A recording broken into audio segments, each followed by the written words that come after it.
set, and Elise also banned out by FlyQuest as Cloud9. They pay respect to the Riven tax. They ban that away, along with Lucian and Blitzcrank, and Rumble is the lock-in here for C9. Yeah, and you can see the reason that Rumble has made it through pick and bans. He was actually 85% banned through 2 weeks of the LCS in 17 of the 20 games. It's because of the high targeting of bans. The fact that Riven and Blitzcrank were target banned left a bigger power pickup, and C9 locks it. And if the draft is any indication, we're going fast. So many teams dilly-dally and hover before locking. Not either of these guys. We're 5 picks in, maybe 30 seconds after pick started. And we see both bot lanes locked in their entirety for the two sides. It's Senna and Tom Kench for FlyQuest going up against Aphelios and Nautilus for Cloud9. Some very common faces appearing recently in the current meta of the game. Aatrox locked in, so what we're seeing is most likely mirrored lanes here in the first 3 picks for each side. Yeah, the nice thing about Rumble, though, is we know that it's a very flexible pick and could likely go mid. There's a chance Aatrox follows it for sure, especially in these contexts, but Power of Evil, who, by the way, leads the league in damage per minute, has played Rumble mid twice already. He's actually 2 of the 3 Rumble in LCS plays, so extra value for C9 to have that takeaway. Let's see how these bans are going to shake out here. Neither side having a jungler. Both sides still looking at a solo laner as well. Camille will be the ban from FlyQuest, and Syndra the ban from Cloud9. Yeah, so you can see Cloud9, I think, is dedicating bans towards securing a better Rumble matchup, since the game really unlocks for Cloud9 through mid-jungle. It's a large way that they won last year with Svenskeren and Niski. There's no reason that needs to change with Blabber Niski. So making sure that mid-jungle 2v2 can be good is beneficial, and that's why we're seeing those mid-lane bans. But interestingly, FlyQuest bans LeBlanc as well, so they're still not sure where that Rumble's going. LeBlanc banned out, 1 more to go. Cloud9, what's it going to be? Are we going to continue to focus around that Rumble matchup, trying to narrow down that pool that they could pick from, keep Rumble in a spot where he's able to be that mid-game team-fighting powerhouse that we know him as? Final ban of this game is going to be Orianna. Yeah, so that does signal to me that it is likely going to be the mid lane jungle. They're picking 4th the Jarvan because neither team had picked junglers. Additionally interesting there, where they're flexing the Rumble top now because the Qiyana was left open and 2 of the stronger ranged matchups are already gone. So I love watching Reaper drafts, partially because it makes me say things that in retrospect are like, what's he doing? Just because he switcheroos so much. Like, those bans could have been different things, but here, having the Qiyana mid, I think, is pretty smart. And the response from FlyQuest may be, oh, it's Diana!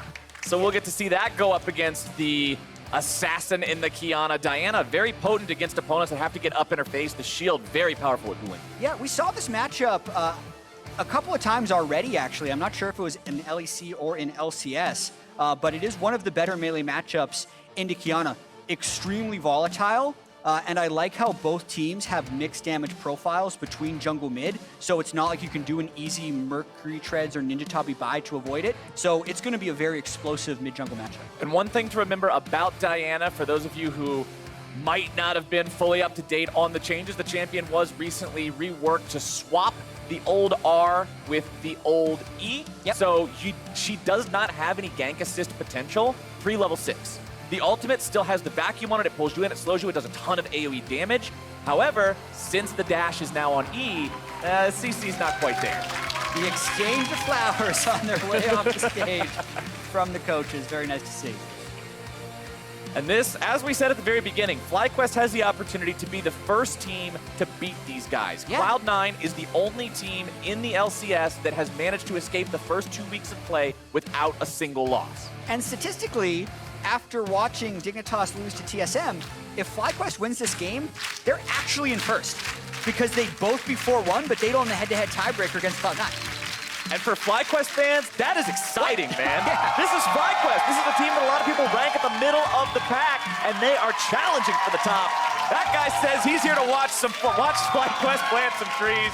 Let's see how it goes down here as we're getting on to Summoner's Rift for the 4th game of the day. Really excited for this matchup because of FlyQuest's surprising start, and also even a little bit of surprise of how dominant C9 has been. Like, you expect them to be good. Don't know if we expect them to be this good this early.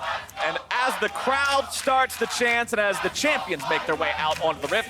Amelie is standing by with a sideline report with both of the coaches. Take it away. Thanks, guys. Yes, I am here with both Curry and Reaper of FlyQuest and Cloud9, and this is so wholesome. I caught them backstage, and they both actually exchanged gifts as a sign of what? This partnership between you two, all to plant the tree. So, Curry, any words that you want to say to Reaper before we go into this game? Let's just make sure we plant a lot of trees today. Planting the trees. Reaper, for you. Yeah, same. Same. All right, short and sweet here. Let's hope that we plant that forest. Back to you guys. Oh, they're looking for a bloody game too. Yeah, they're looking for a bloody game here. too. No, like, oh yeah, we're really looking for, Tom Kent to avoid the Kiana dives. Nope, just plant some trees. Good sign already. First Drake will be Mountain, which means it cannot be the Soul. So we now have a 2 out of 3 chance of getting one of the Drake Souls that will ensure maximum planet saving. It's true. That's what I'm talking There we about. go. That's a Good good stuff. sign. The game itself has heard our prayers and come to answer. Let's see how these lanes break out. Power of Evil, as you said, the man who's currently topping the league in damage per minute. He is popping off in these performances recently for Fly. Yeah, it's also surprisingly the best start of his LCS career. He's never started a season 3-1, so a lot of positives early on for FlyQuest, and really them getting put to the test this year. Nothing would make them be taken seriously more than a win over Cloud9, who everyone you talk to, and also just looking at the standings, you can tell that they are the best team in the league right now. And I like exactly how Sven worded it, because even when people are hyping him up saying, dude, you're playing awesome right now, like this is the return of the OG Niels. But he's saying, no, I'm playing better than I have been, but I'm playing like that on the best team. Yeah, gotta point out right now, though, something that's happening. The jungle's getting split, but I'm really curious to know if Blabber notices it, because he's doing a 3-camp clear. If he knew that it was an invade, he would have done 2 camps and wiggle his way straight into blue buff. He did not. So there's a good chance, because he's Gragas, he's doing a 3-camp recall to buy Predator boots, but is going to end up getting 3-buffed. And Licorice walks down now just to check that exact situation, see what's going on. Okay, the blue is gone. He's saying we got a problem here. But Santorin has already made his way back to his own jungle.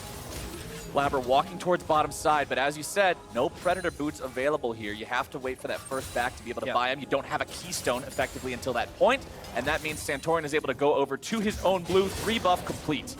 It's good start from Santorin. Maybe not as great as we would think, though, because of what Licorice did. I really love how much information Licorice just gave Blabber with which to make decisions. So yes, his blue buff is gone, but Licorice let him know that his whole camp and whole quadrant wasn't cleared.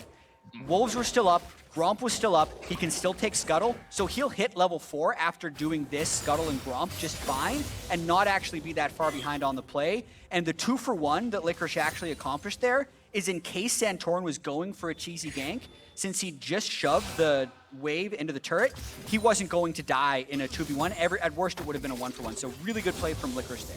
Speaking of a gank, Santorin may be looking to set something up here in the bottom side. Cloud9 does not want to step up too far.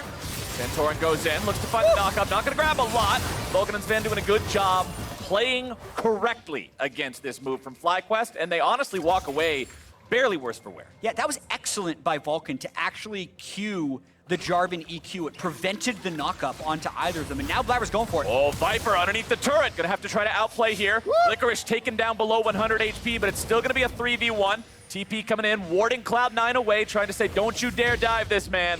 Power of Evil showing up to keep his teammates safe, and Cloud9 walks away.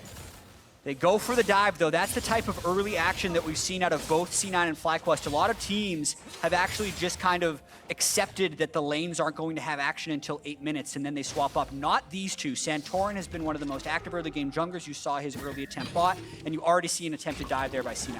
Important thing to note about that Cloud9 dive attempt, it was the flash used by Licorice there. Yeah. It was teleports forced out from both of the laners as they were both taken incredibly low, so those are not going to be available for either side. And while I'm talking about it, I want to point out this game. Massive TP advantage in the later stages of the game for FlyQuest. It is 3 teleports compared to 1.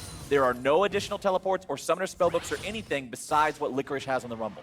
Yeah, that's really big, especially when we're talking about Rift Herald, which has been a hot topic of conversation in terms of how do you swap up for that at 8 minutes, especially in this game where one team has teleport and one doesn't. The big challenge for Cloud9 right now, since they're the team if you notice, without teleport on their AD carry, is to try and get Wild Turtle to burn that early. The fact that Sven has a combat summoner, they would like to be able to push Turtle into the wave here and make him use teleport before 8 minutes. Otherwise, Rift Herald is basically conceded for free.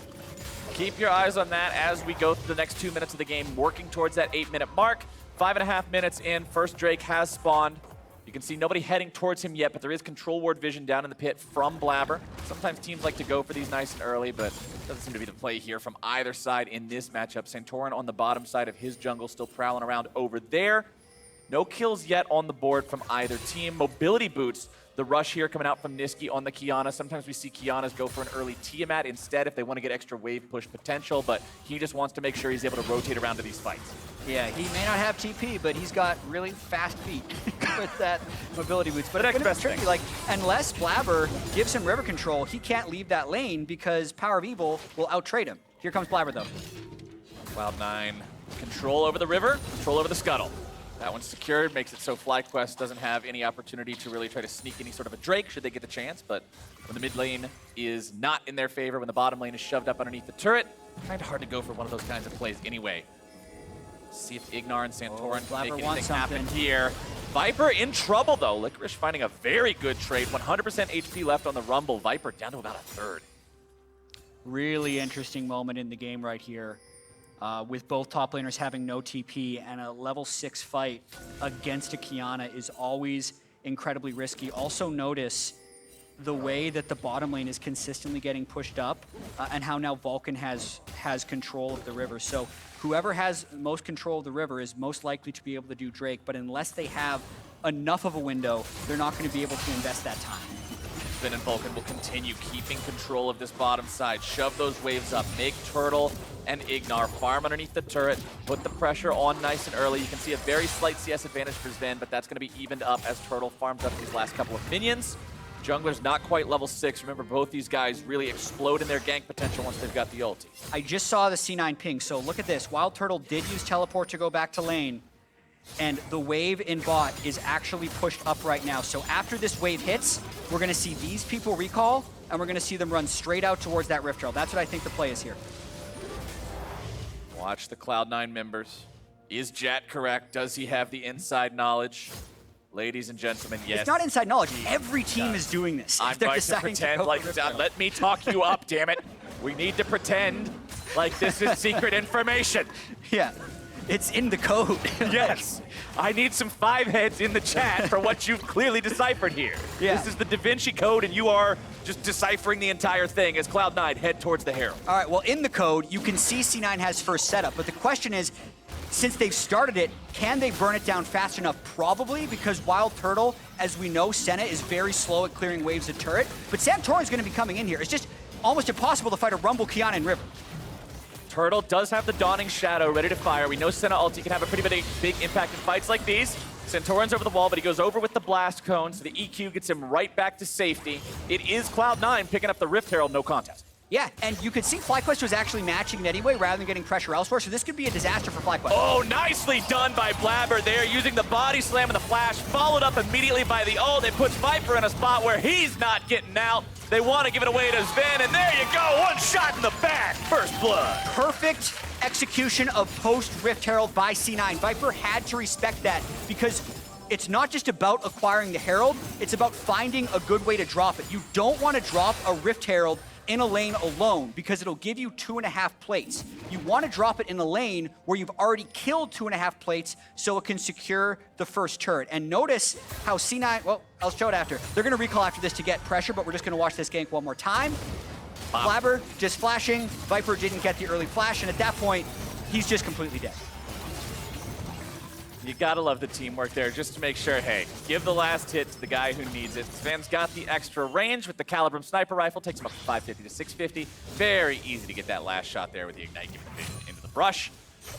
As now FlyQuest finds themselves down, honestly, just a little bit more gold than the total 600 value, including assists of the first blood. So it's not like Cloud9 is completely just smashing this early game, but they are off to a cozy little lead for themselves. And they're already so far ahead in pressure. Look where Sven is right now, and look at the minimap where the opponent duo lane is. They're actually a full 30 seconds ahead in tempo from the other team, so they can now spend this pressure advantage to get an uncontested Drake because they know that Wild Turtle recalled and is that far behind where Sven is on the map. A little bit of a slow first Drake, but considering both sides wanted to play for other things like that early Herald, not too surprising. That one is secured. Ocean Drake will be the second, so no Therapy Dragon here today. I'm a little bit sad on that. Yeah. But we still got a coin flip for whether or not we get Cloud Drake spawning for the rest of the game after. Yeah, we still definitely have the trees to thank for this one, and it hasn't been that bloody, but we'll get the Drakes. And if Sven is deathless, he's already guaranteed us at least one. Yeah, by the he's end of the running game. it down in the fountain if he says he goes perfectly deathless this time. So we'll see. We'll see if he makes good on that or if the call of the KDA is too strong. And just to talk a little bit more about how well C9 has been playing, every gold graph has been up and to the right because they take these small advantages and make them bigger. What I think is next is notice, even though there's a TP disadvantage on the map, they do have that top lane teleport if needed. They can summon the Rift Herald down here. These plates are already almost done. This is basically the turret, and FlyQuest is going to try to defend it, but they may die just because Rumble's going to be in that area.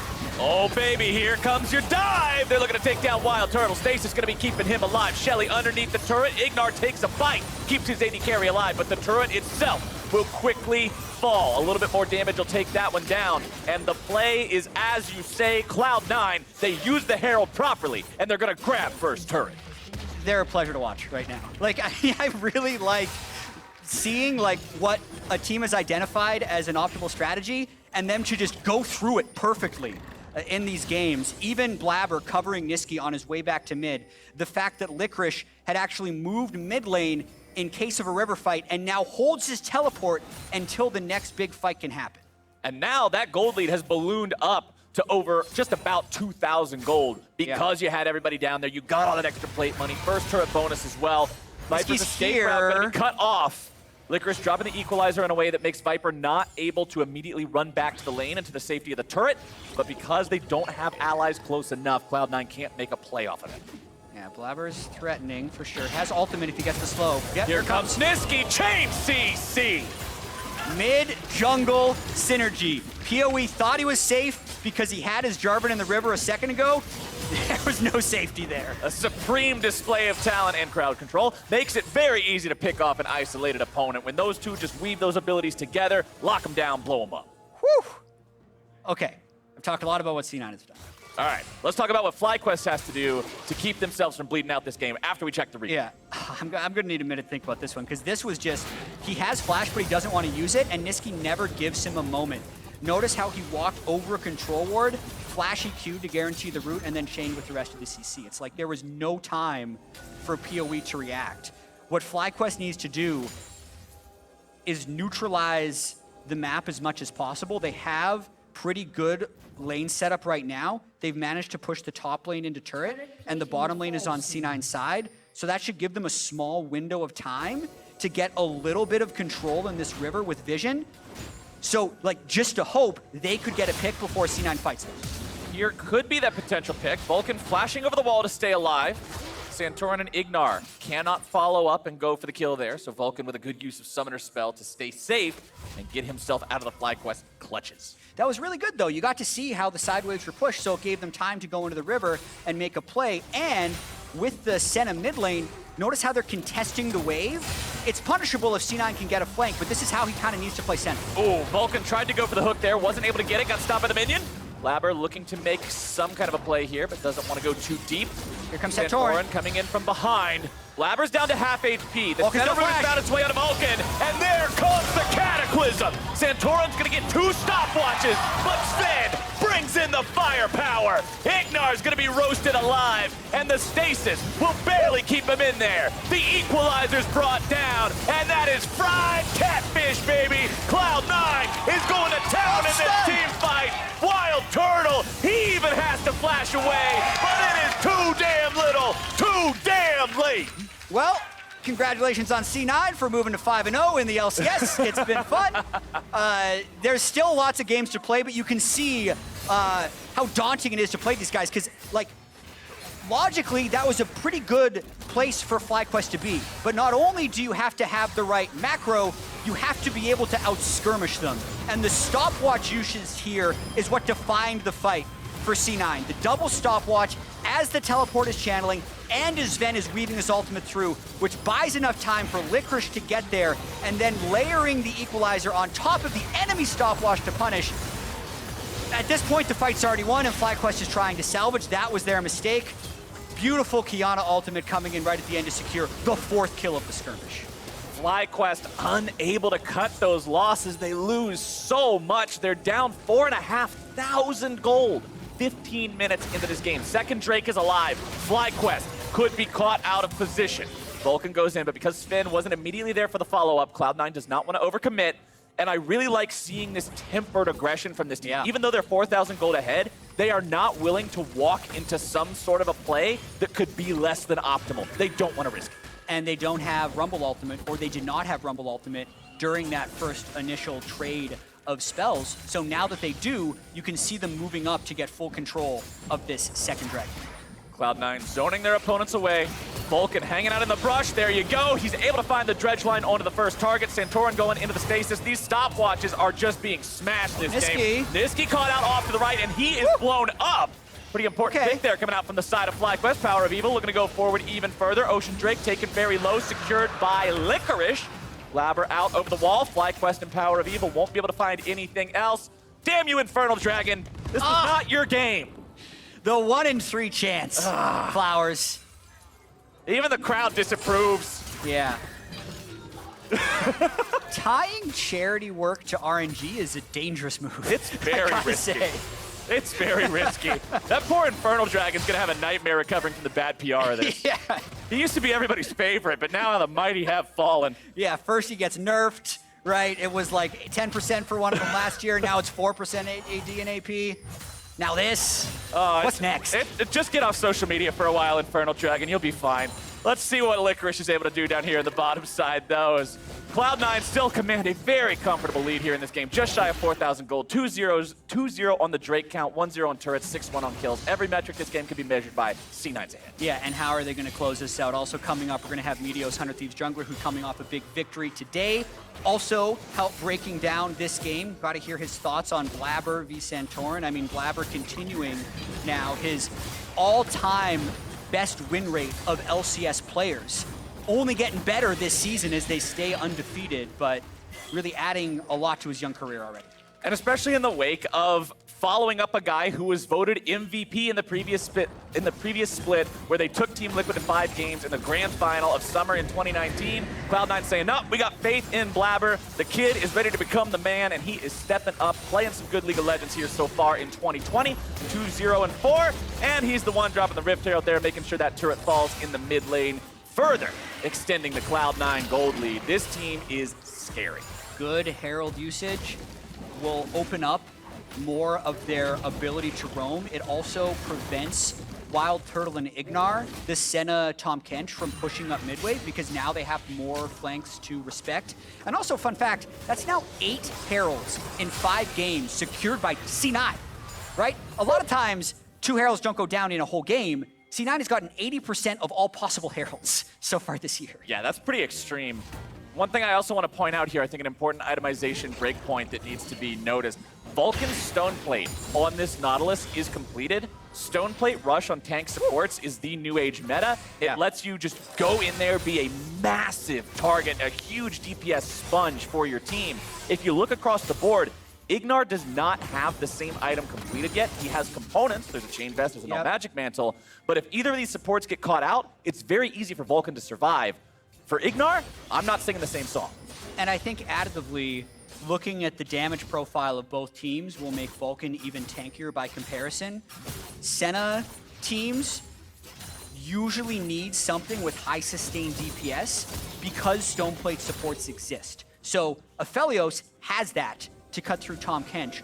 Rumble also has that to help burn down tanky targets. So really, again, Vulcan is at optimal power spike right now. He can be a true frontline tank engager.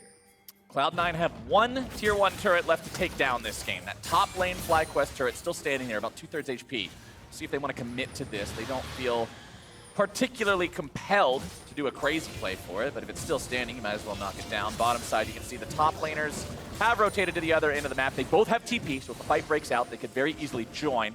Remember, FlyQuest also has the teleport advantage on mid lane and bottom, but considering they're so far behind this game, you kind of want to have everybody there should a fight break out immediately. Otherwise, by the time the TP is complete, you may have already lost. But notice where Wild Turtle has to stand right now on the minimap where Senna is. The fact that they've lost that mid turret and they have the Rumble Kiana as well as all this vision throughout the jungle means that C9 is fairly free to just get shots on that turret over time as they're waiting for this next Infernal to spawn, or they can just gotta fight in the jungle. Vulcan going fishing yet again. Throw the mana cask. He's gonna need a drink after that one. Flash don't make it over the wall, and back to the fountain he goes. Vulcan grabs the kill.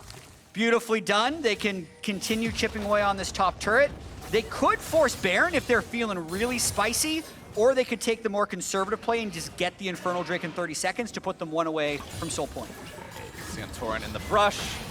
Gonna be just checked there by Blabber. He's got the barrels. This Gragas is so far ahead of the Jarvan too. Look at Jarvan's inventory. It's a Cinder Hulk and a non-fully completed boot. While if you look across the board, Blabber's got Sorcerer Shoes, Runic Echoes, and an entire Zhonya's Hourglass. Woo. He's very strong in this Gragas. Oh, that hurts to see. And then they have just that like nice damage profile as well with the AD Assassin plus basically AP Assassin coming out of the jungle. What are you gonna do, Flowers? Probably die a lot if you're on FlyQuest trying to frontline against this. You practically have to go in and be the sacrificial lamb and hope the DPS missteps. But again, on Sven, 2-0-4 with the Aphelios, almost full kill participation. The man's been having a great split here so far. And the Infernal Drake will fall to Cloud9. FlyQuest recognize they can't try to challenge this, not at the state of the game right now. And that means Soul Point for C9, just shy of 27 minutes.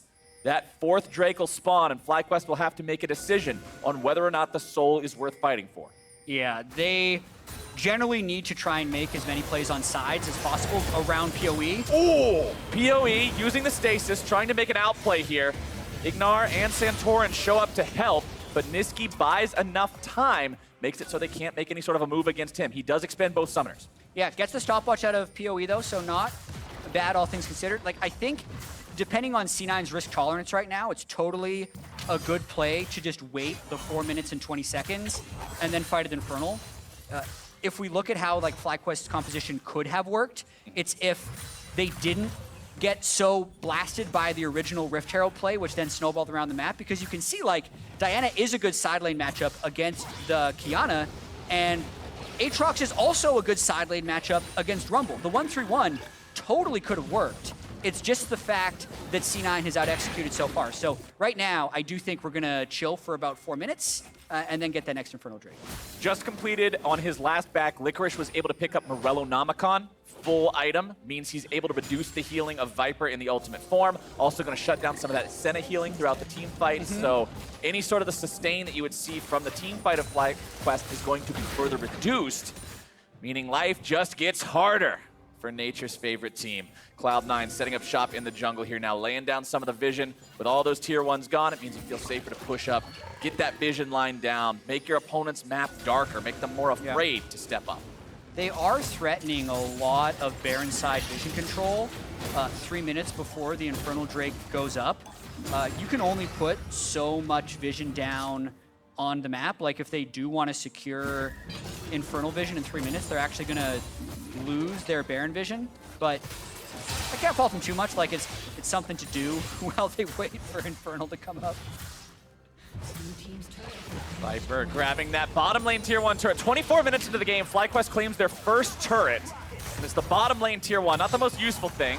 Right, Viper looking to make his stand here against Licorice. 1v1, and Viper is showing off the power of the World Ender. Here comes Niski. Throw Licorice up into the air there, needs a little bit more damage.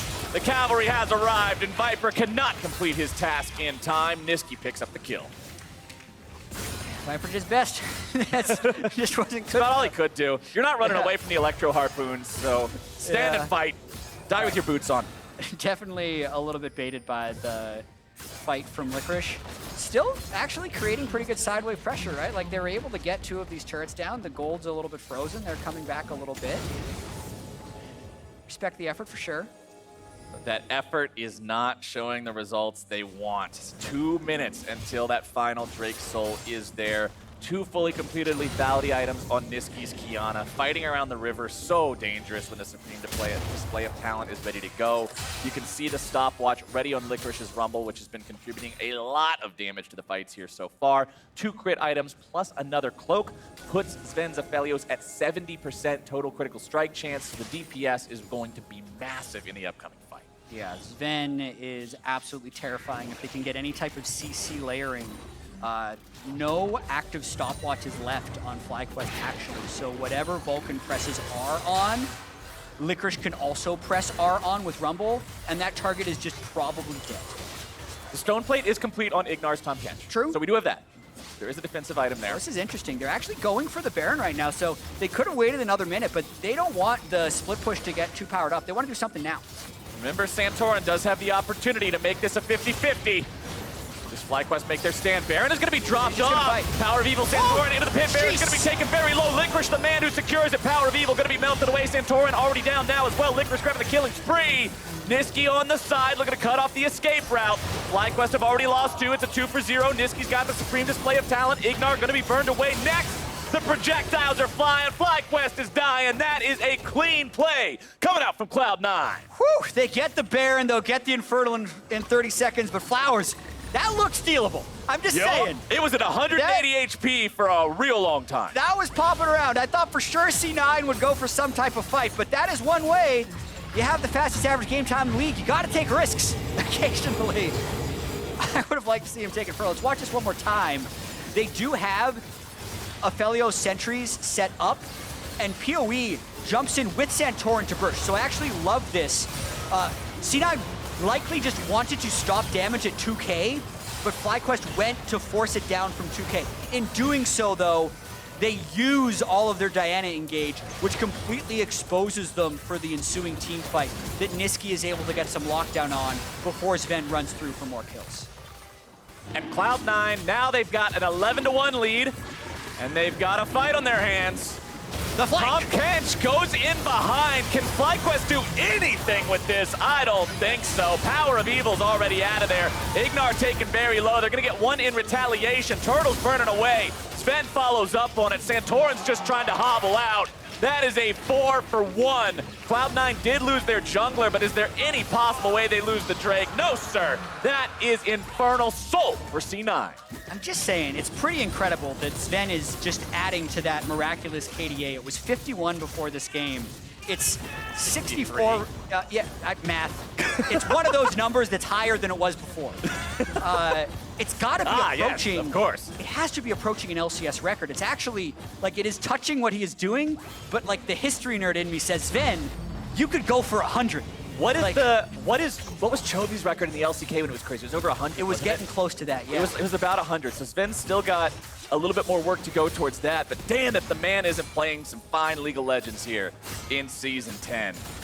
FlyQuest have lost a mid lane inhibitor. Yeah, this is what you want to see, Eddie, right? This is what AD carries aspire to be, man. Yeah, 63 is the current KDH for Sven. I'd love to know what the LCS record is for start of season. That's going to be like a difficult pull. We'll get that eventually.